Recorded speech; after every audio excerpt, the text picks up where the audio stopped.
So we are almost halfway through 2024. And so far this year, I've read 30 books. Some of those covers, really good, fantastic even. Some of the other ones, not so much. So as we're about to the halfway point, I thought I would take the time to tier rank them today. Let's get into it. Let me start by introducing you to our tier list. At the very top here, we have Worthy to Buy based off the cover alone. Pretty self-explanatory. The cover's just good. It means no matter what the content of the book is, I'm buying it because I want to show it off on my shelf. Right. Next, we have Wouldn't Be Embarrassed to Be Caught Reading It in Public. That's big. That's big. It's not quite as big as buying it just based off the cover, but that's important. Third, we just have Alright. That's for the ones that I just kind of feel neutral about. Could be better, could be worse. Below that, we have what's going on here. Maybe not quite sure what the vision was, why they did this. And then at the very bottom, we have Reading on My Kindle Out of Shame. These are for the books that I would not be caught dead holding it in public. Based off the covers I do have here, it's probably a little bit dramatic, but that is a very real thing. One of the main reasons I got a Kindle was so that I could read books shame-free. So without further ado, let's get into the ranking. I don't know what the order is here. I think that I put them all into a folder, and I think it's like alphabetical based off the file name, so this is not the order I read them in. And we're off to a kick and start with The Idea of You. This is one that I DNF'd. And I'm sorry to be dramatic, but I'm gonna go ahead and put it in the bottom tier. I'm reading this one on my Kindle out of shame, maybe more just based off the content, but I don't think the cover is helping. I think it's very much giving like a book you see an older woman reading on vacation at a resort. It's like an airport book, you know what I mean? I don't know, I don't like it. I very rarely like book covers with people on it, whether that's character art or especially when it's photography of people, usually just not a fan. So she's going at the bottom, sorry. Next up, we have The Taming of the Shrew. Is this the greatest book cover of all time? No. But it is like a classic, and I think it fits pretty well with the theme. Kind of got like a dark and moody atmosphere there. I really don't hate it, honestly. It's not one that I'm going out of my way to show off, but it's all right. Okay. Then we have Life and Death. Do I think the original Twilight cover is all that fantastic? No. Is it iconic though? Yes. And I do like that they just changed this to be a green apple. It sort of is a nice allusion to like the subtle changes of the story. I'm gonna put this one in all right too. I think it's a nice like metaphor. This is Art Matters by Neil Gaiman. This is like a very short book that Emily from Once Upon an Emily Reads recommended to me. It's like a 48-minute audiobook. So good. So I feel bad giving this like the cover treatment because it's not even really a book. I think it's like a speech she gave. It's not bad. I'm gonna put it in all right. It's all right, I guess. Then we have Dance of Thieves. I actually do like this cover. It's very intricate and I do like all the details. I'm gonna put it up there. I wouldn't be embarrassed. I might even show it to someone. The Midnight Library by Haig. I think this is a pretty good cover. I like the simple illustrations. I like that it kind of makes me curious about the contents of the story, like what are all these doors? Where are they going? Why is there a whale? It's pretty interesting. I like the color combo as well. I'm gonna put it up. I wouldn't be embarrassed. I like it. Ooh. Okay, I should have had this disclaimer before. This video is subjective. These are all my opinions. I'm not really qualified on any matter of giving opinions on book covers. I am a graphic designer, but at the end of the day, this is my subjective opinion, so if you like any of these covers I don't like, it's okay. I'm sorry if there's any offense. That being said, I really do not like romance books that have cartoon characters on the cover. It's just weird, in my opinion. It has to be done really well for me to enjoy it, and I feel like it kind of, in my opinion, a lot of the time looks like it could be marketed towards like a middle grade audience, and then you open the book up and there's smut in there. I don't know that I love that aspect. It's better than like a shirtless man being on the cover. This one, I don't know. I definitely don't like the characters, but again, that's personal preference. I do like the really large type and the way the characters are overlapping. I think that's kind of fun. But other than that, it's just kind of like, yeah. it's also really just not doing that much. I'm gonna put in what's going on here. I don't know. It just kind of gives me a weird vibe. I really do think that one chalks it up more like very heavily to my personal preference. So let me know if you're like not a hater like me, what do you think of that cover?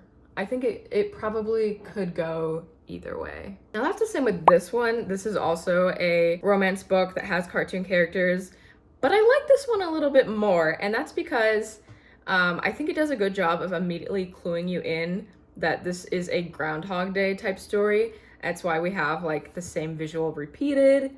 I mean, it's a pretty simple concept, but it really does get the point across. The pink and red, great choice because this is like a Valentine's book. And then the green is like a nice surprise pop color. It's not my favorite cover of all time by any means, but I definitely think it's better than If the Shoe Fits. I'm gonna put this one in all right. Then we have Vow of Thieves, which is the sequel to Dance of Thieves. And I actually like this one better than Dance of Thieves. I think the red and gold just has a really nice pop to it. It's one that I would definitely pick up to look off the shelf of Barnes & Noble. Personally, I might not buy it based off the cover alone. I would pick it up, but I might not buy it. So it's going in second tier for that reason. This one, I'm so torn because part of me doesn't like it.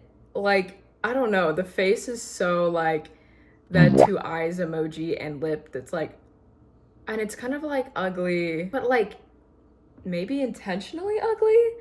Like as much as it's like very weird and off-putting that the like elongated face because the type's in the middle, I like can't stop looking at it, but it's also weird. It really is weird, right? I'm gonna put in what's going on here. I do kind of like it, but I don't know. It's just like a little bit off-putting in a way that is kind of intriguing and kind of pulls me in as a reader, but it's also a little bit like, why did we go with that direction? What's going on?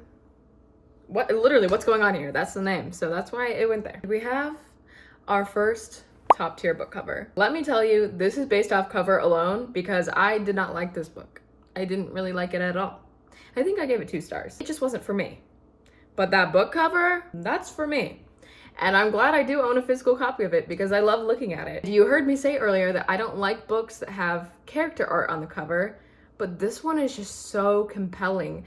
The dreamlike quality of it. It's just a very interesting composition as well. The way the two girls are sort of blending into the waves, it really makes you want to pick it up and figure out what's going on. I'm also a really big fan of the hand-drawn lettering. I think it pairs really well. Truly just a stunning book cover. Like I would want to hang that on my wall.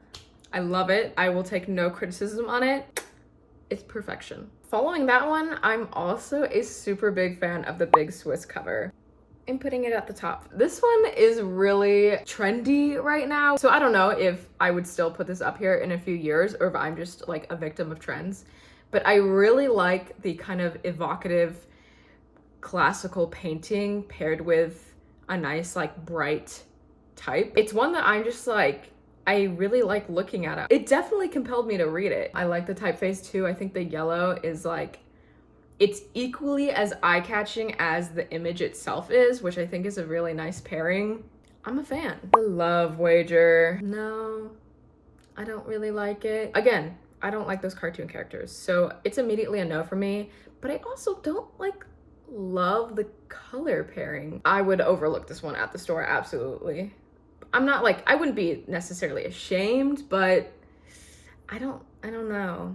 I'm not sure about it. The Honeys was featured in my Cat Picks What I Read reading vlog. I gushed about this cover in it. I think it's really brilliant. The flowers in the background are just kind of like nice floral texture, and it takes place at a summer camp, so there is a lot of nature. Let me just put it at the top. The way that the typeface is becoming distorted, it just fits so well. It immediately clues you in that there's some sort of like altered reality or like hallucination going on. I think it's really compelling when you can get that much across with just the typeface alone. Maybe that's just the designer in me, but ooh, I love it. Check and Mate. Again, we have the character issue. This one is like, I'm just not a fan of that style of art, but I do think the composition here is interesting. I like that the chess pieces are kind of floating around them. I'm gonna put it in all right. I don't think it's as bad as some of the other ones, but it is a little bit confusing to me that check and are in this brush typeface, and then mate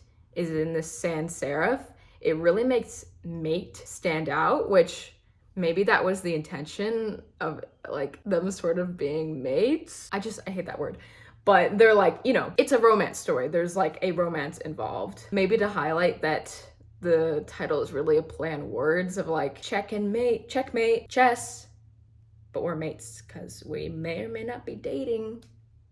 I don't know. It's a little bit confusing to me. This is a romance that I actually do quite like this cover. I think I wouldn't be embarrassed to be caught reading this. That's because it has a really nice typeface. It like catches my eye. I think the like blue shadow in the back pairs so nicely with the orange and yellow background. I don't mind that the characters on this one are silhouettes, and all around I think it's just very cohesive and it works well. I'm a little bit torn about this one because usually celebrity memoirs sort of just slap the celebrity on the cover and they don't really do much else. They add the type and done with it. So I do appreciate that there's like a graphic element to this one, and it's sort of, you know, maybe emphasizing like the part of her that's been hidden to the public and it's sort of becoming revealed in this memoir. You know what? I actually do think it's a little bit compelling. It's not like the most unique or interesting. I do like it for some reason. That like shade of pink looks really nice against her skin tone.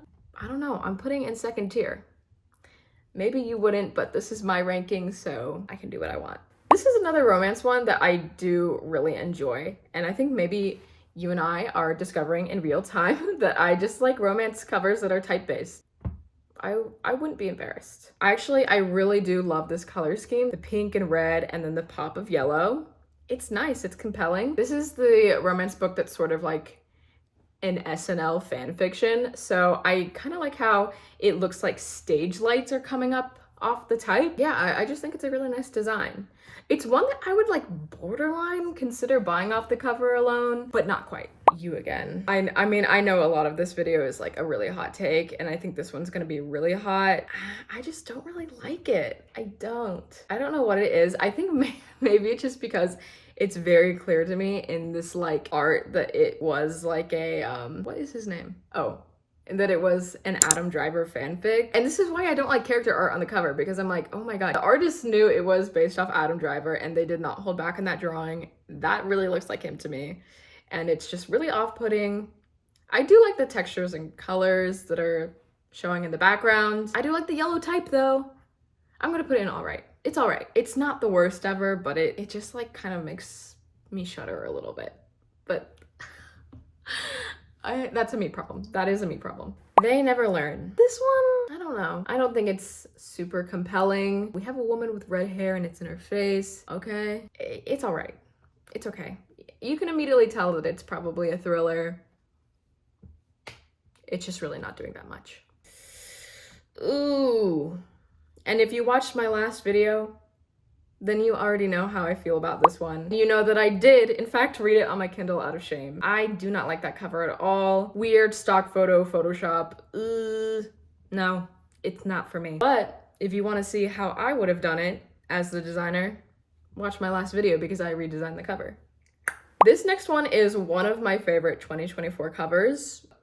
Straight to the top. I love everything about this. I think that illustration is super nice, and that's just maybe like more my style. I love the color combo. I think it's so bright and eye-catching, and it really makes me wonder like what the story is about. The cover is so bright itself, and yet the brightest thing is still the title and it comes through immediately. It's just really nice. I did read, obviously, and I actually didn't like it that much. It was meh. But that cover, even now knowing I don't like the story that much, I would still consider buying it at like a used bookstore for a reasonable price, just to have it on my shelf. And that's how you know it's top tier. And if you couldn't tell, When She Was Me is also a thriller book. I think that comes across pretty immediately. And as far as thriller covers go, I kind of do like this one. I just like the composition of it. I like that they aligned the little a novel thing to the side of the house and that like script. It's not like that mind-blowing, but I just think it all meshes really well together. It's moody and atmospheric. I think it works well. Now, again, this is a cartoon character cover, but I actually do kind of like this one. I think it's because of all the added illustrations around it. Like that border is super intricate and nice to look at. I just like the witchy vibe. I think the typeface pairs nicely with what's going on in the illustration. I wouldn't be embarrassed to be caught reading it. I really like the yellow and purple. It's a nice cover. This next one is The Hurting Kind, which is a poetry collection. And it doesn't have a lot going on, but I think whatever is going on in this art piece in the background is super compelling. It makes me a little bit emotional without knowing literally anything about it. It's kind of like, what is that of? It sort of looks like a bird, but it's also kind of just like a scrape on the canvas. And I think it pairs really well with like the content of poetry in there. I wouldn't be embarrassed to be caught reading it. Paris. What are we doing here? I am not a fan of this at all, to be honest.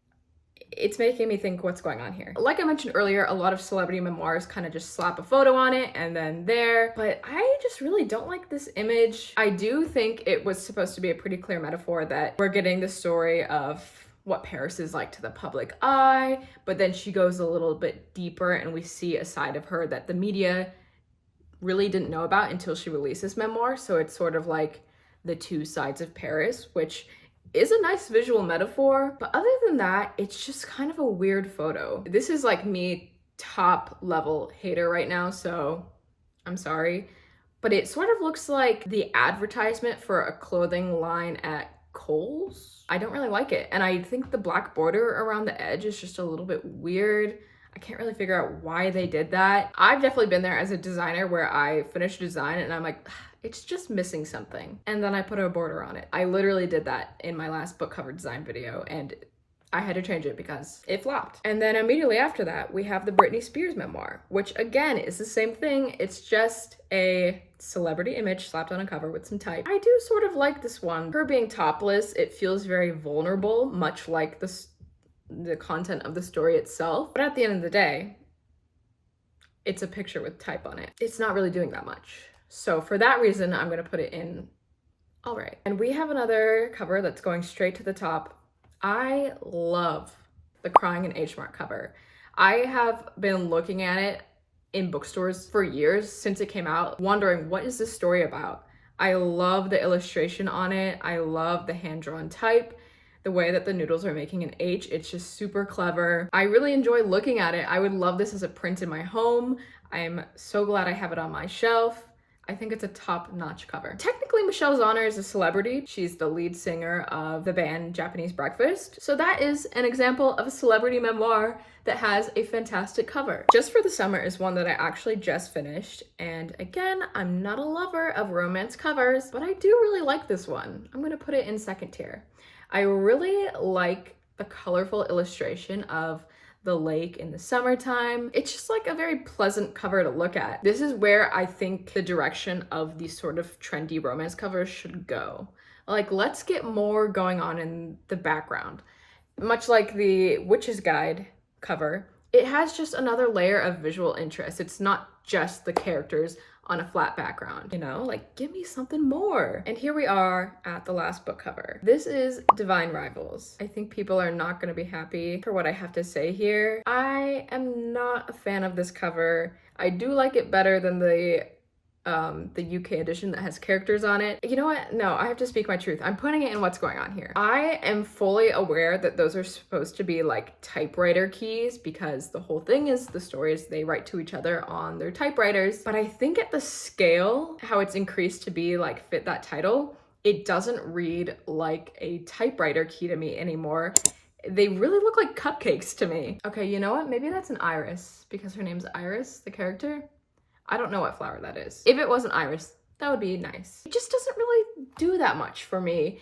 It doesn't really get across the sort of fantasy version of World War I that's presented in the story. I think a lot of people do like this cover. Again, this is subjective and I really hope I don't offend you. And if you like love that cover or any of the other ones on this list, please defend it in the comments. Like, I would love to hear your rationale. There can be a cover that is just like the perfect cover in the world to you, and someone's not gonna like it. That's just the way it goes. And there we have it. That is my tier ranking of all the books I have read this far based on their covers. This has nothing to do with the content of the story. It's just based off their covers because as a graphic designer, I love to critique covers. I love to talk about them and, you know, discuss what makes a cover work and what makes a cover not work, in my opinion.